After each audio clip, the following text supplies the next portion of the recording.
What's up, YouTube? Welcome to or welcome back to my YouTube channel.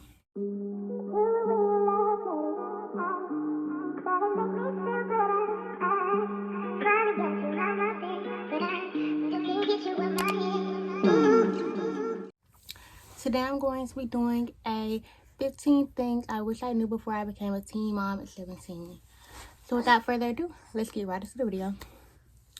The first thing I'm going to be talking about is breastfeeding.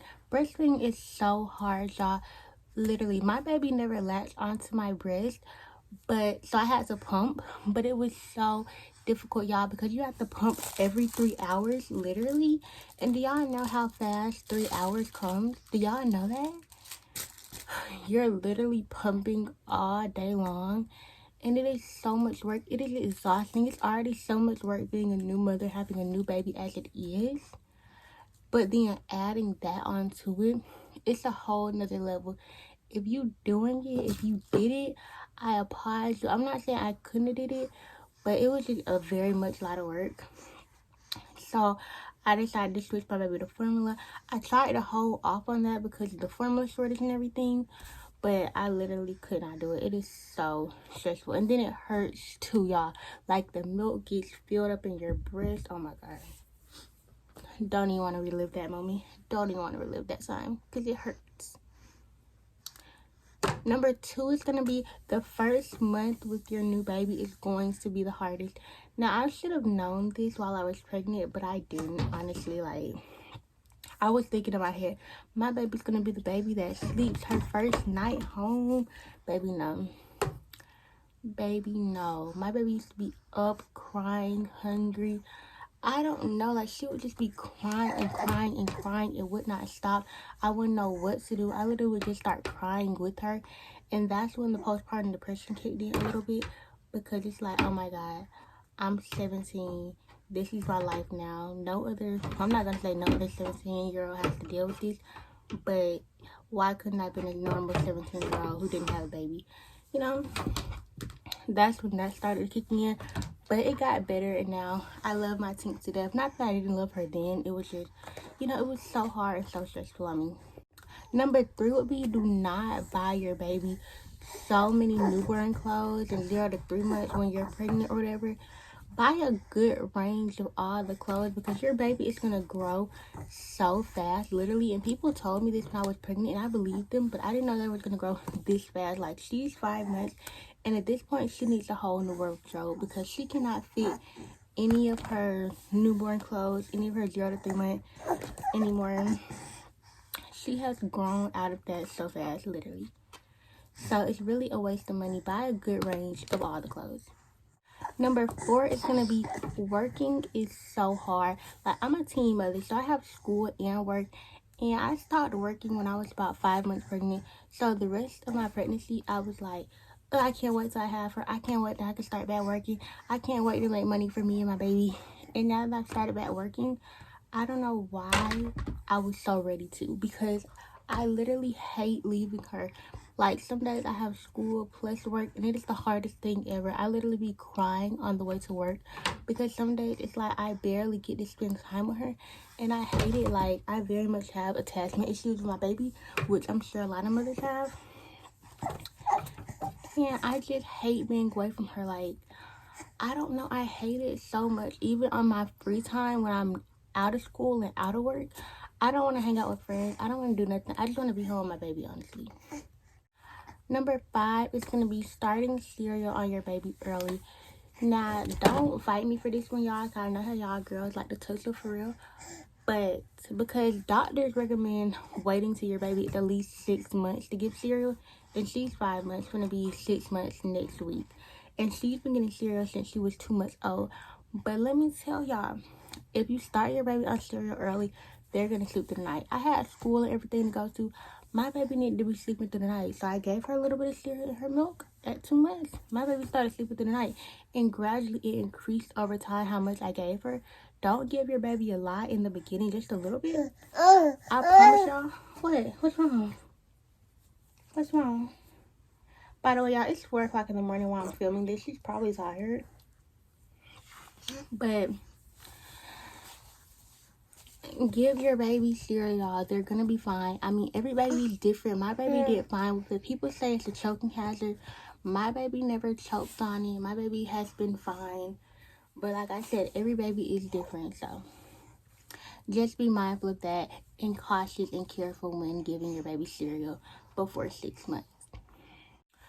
Number 6 would be don't co-sleep. I am a victim of co-sleeping. I co-sleep with my baby every single night. And y'all see this over here? She has a whole crib. And ever since I started co-sleeping with my baby, she will not sleep in the crib at all anymore. And it's like the crib was just a whole waste of money because she will not sleep in it anymore. Because if you co-sleep your baby, they're going to get attached to it. If you want them to sleep in the crib, don't co-sleep with them. You have to put them in the crib or they're going to get attached to sleeping with you and not want to sleep in her crib because she will not sleep in it. Now, maybe it's not a waste of money because this is a crib that converts to like a toddler bed and everything. So, hopefully when she's a little older, she'll sleep in it. But now, she will not sleep in it for nothing. That brings me to number 7. A crib isn't really needed. When I was pregnant, I was thinking like I have to have a crib, I have to have a crib, I have to have a crib. Like that was like the most important thing on my list to get, honestly. I don't know why I thought my baby needed a crib so badly, but they honestly don't need a crib. They don't. I don't even think a lot of mothers get a crib for their baby. They just sleep with them in their bed. And that's what I've been doing since she was about 2 to 3 months old. And she's 5 months now, by the way. Number 8 is going to be your baby feeds off your emotions. If you're really sad and having a bad day, your baby's going to feel that and your baby's going to be fussy all day.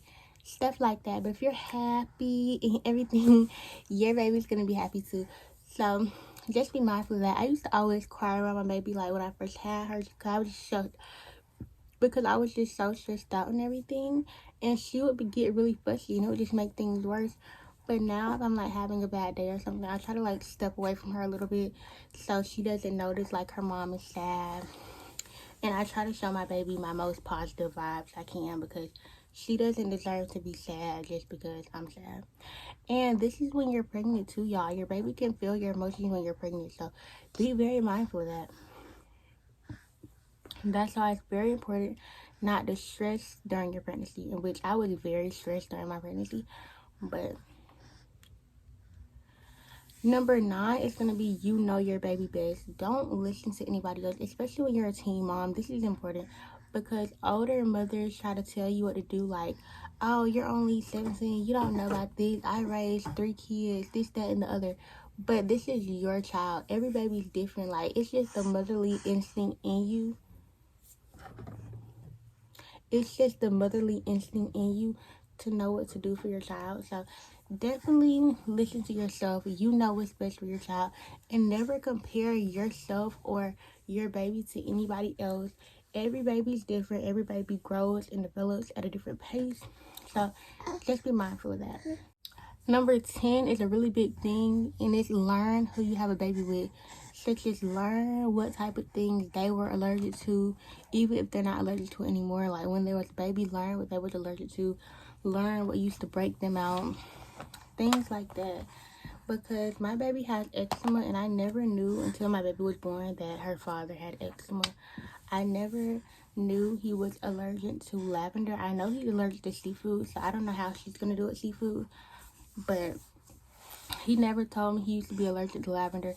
Nothing. So my baby went into the sun one day and boom, she had an eczema flare up. And I'm like, what's going on with my baby? So I took her to the doctor and boom, she has eczema. So now I'm using the baby on her and it's basically cleared it up some, but I already knew that if I knew he would have had it. I mean, it's not guaranteed she would have had eczema just because he had it, but still, I would have had a idea that maybe it was eczema on her. And also, I put the Johnson baby lavender on her one day, and she broke out because I didn't know her father used to be allergic to lavender when he was a baby. That also brings me to number 11. Don't use new scents on your baby because you don't know what they could be allergic to. So it's just important to use like fragrance free when they're that young so they don't break out. Cause when my baby broke out from the lavender, she was like 3-4 weeks old at the time. which was not good. Number 12 is going to be postpartum is normal, y'all. It is so normal for people to go through postpartum, be sad, because especially when you're a new mother, because this is so new to you. It's so stressful, especially when you're a single mother and you're 17 like me. It is very, very normal. It's going to get better. You just have to adjust to your new lifestyle. And yeah, so don't get stressed out because you're going through postpartum. It's very normal because I went through it, definitely. And now my baby's 5 months and I'm doing so much better. So much better. Number 13 will be do not rush for your baby to come out. My baby's due date was May 19th. She didn't come till May 25th. And I rushed for my baby. Like, I was so ready for her to come out. I tried to induce my labor. Nothing worked. I had to get induced myself. I had to get induced by the doctors. But some people try to induce their labors like 37, 38 weeks. They're like so ready to meet their baby, and it's understandable and everything, but at the same time, don't rush it. Like, your baby's gonna come when they're ready to come. You should just enjoy your pregnancy, because when your baby does actually come, you're gonna miss that special connection you had with your baby when they were growing inside of you. And I know I definitely miss it, so I just say enjoy it, because you only have 9 months for pregnancy, but you have a whole lifetime with your baby outside your stomach. So, baby, why is you pulling my hair, boo boo? Why is you pulling my hair, boo boo? Number 14. Ooh, see what you did? Number 14 is going to be don't let your baby just cry. Me personally, it really irritates me when I hear people like, just leave your baby in the room, walk out the room, let them cry, take a breather. No. No, do not do that to your child. I mean, people say like your baby's not going to die from crying, and no, they're not going to die from crying. But it just really seems like you're a heartless person to just leave your baby in the room crying. I would personally never do that to my child.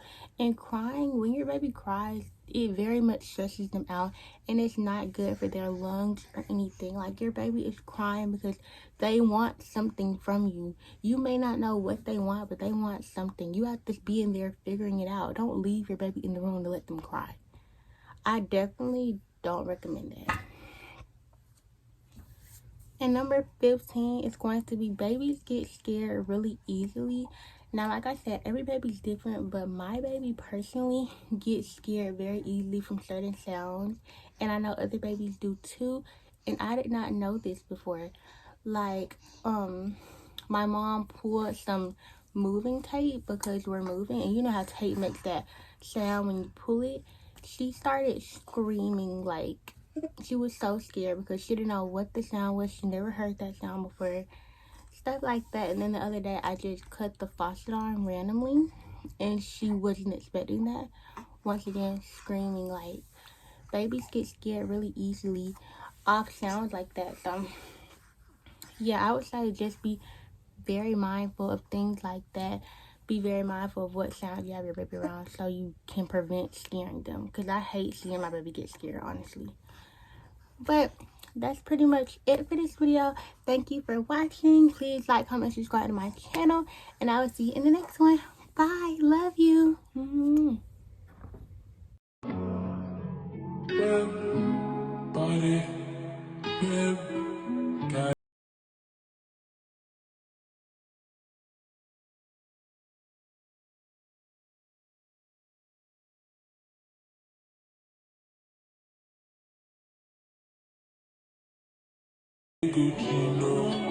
All I ever asked was you to pick up.